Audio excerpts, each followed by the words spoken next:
It was about 20 years of looking for something I knew was missing in my life that I just called loosely spirituality. I didn't know what it was, or I just knew that it was missing, and I looked in about every wrong way there was, and various religions and science and New Age kinds of thinking, and all of it was pretty, I found a dead end every time. I found them all to be empty.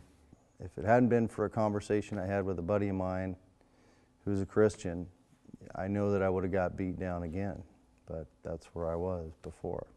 It's a friend of mine, his name is Ryan Johnston, and he never gave up on me. He'd been a Christian for a long time, and we were big conspiracy theory guys.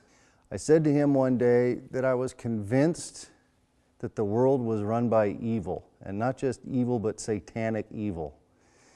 And he said, well, I know you're not particularly receptive to this, John, but the Bible tells us that the world is indeed run by evil. And then he read to me, or he didn't read to me, he knew Ephesians 6:12, and he just said, we wrestle not against flesh and blood, but against principalities, against powers of darkness, and against spiritual wickedness in high places.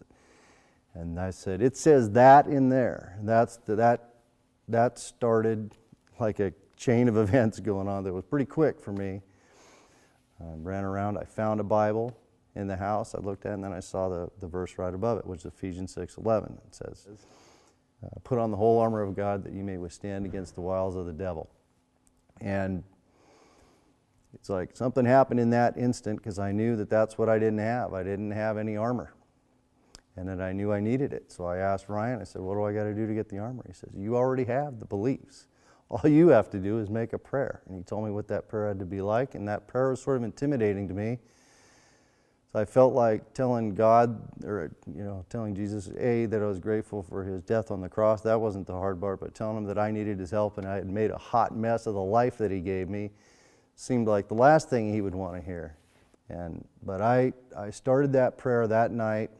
I didn't get but maybe a third of the way into the things that I thought I was going to have to say, and my body just began to shake, and I just felt something happening, and I just started crying, just this heavy cry, and I felt for the first time, and the Holy Spirit inside of me.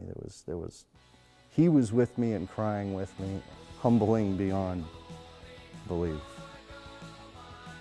I was always trying to talk to people and work in ways to talk about conspiracy stuff to see how people's lives were being affected.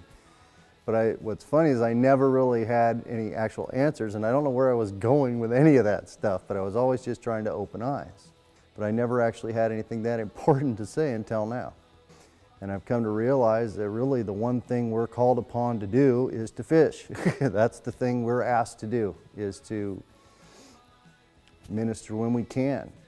The one thing that is always available is for you to be right. You can always be ready to go.